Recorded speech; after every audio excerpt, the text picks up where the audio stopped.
topic that we have today is a beautiful one because our topic is happiness. What can I do to be happy, to become happy, or to be even happier than I am already?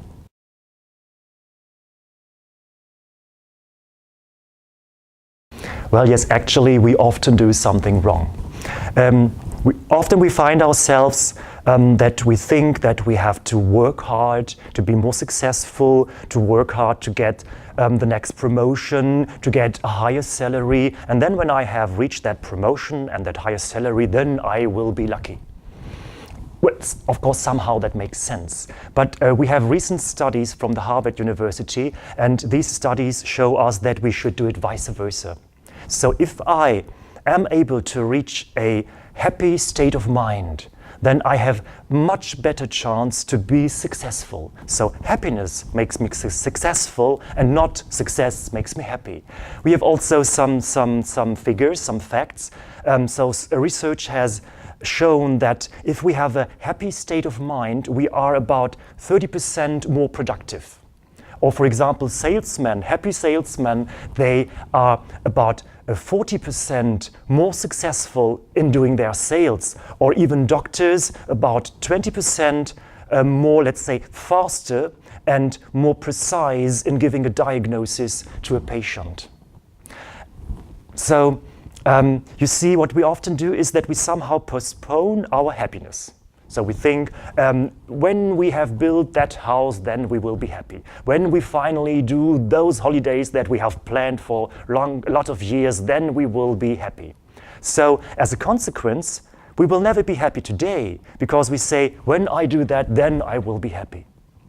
I don't say don't do that. I do not say do not plan. Do it, yes, of course. But we should do something additionally. And this is to also look back. And to look back to the past, what happened was in 2 years ago or 5 years ago, and what have I reached today if I compare today to the past 2, 5 or how many years ago? Because a lot of us will find out that there are a lot of things I can be proud of, I can be happy. So what I say is do both. Plan for the future to make you happy, but also look back, because you have a great chance to be also satisfied and happy today.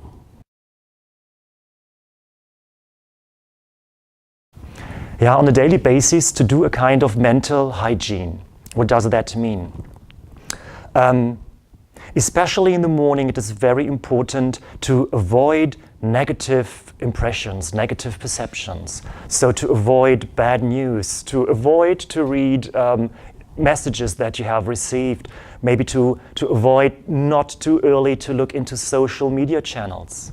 What do we often do, a lot of us? So we have our smartphone next to our bed, because there also we have the alarm clock function, so that makes it easy. And maybe still lying in bed, you take your smartphone, you open your email account, you look into the news, you go into the social media channels. And what can we read in the news? So we can read that there are conflicts there over the world. We can read that bad things happen. And the danger is that we somehow program our brain. So we as human beings, we are lucky that we can train our brain, but we can do that both in a positive and in a negative way.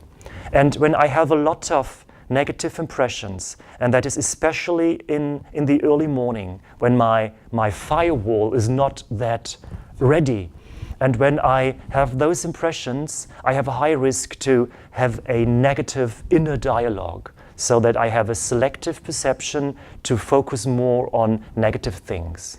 So avoid these negative impressions and perceptions, and let's say replace them by something positive. So whatever you want to do that is positive in the morning for you, maybe you have those 15 or 30 minutes to read in a good book that gives you positive energy, or you listen to the music that you like, or you go for a walk with your dog, or you go running, whatever. So do something positive to start the day, and you have a higher chance to program your brain in a positive way.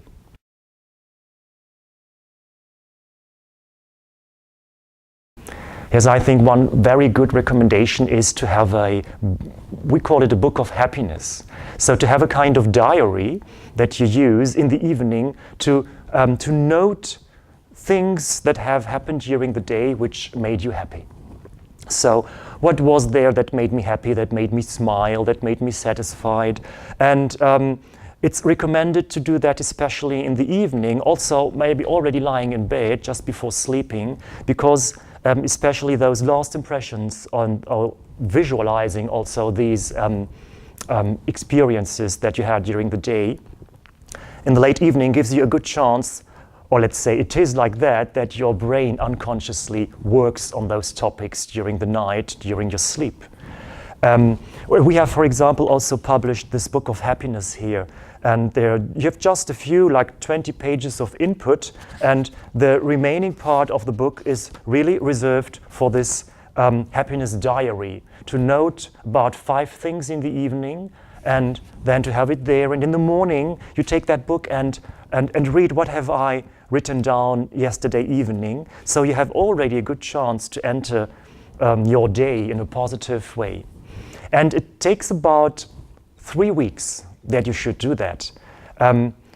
Maybe at the beginning it requires a kind of discipline, so to tell yourself, yeah, there is this book and I write it down, and maybe it doesn't feel that naturally yet, but those 3 weeks give you a good chance that your perception changes, that your thinking changes, that you maybe start to search for positive aspects during the day, because you know, this is something that I can write down this evening. Yeah?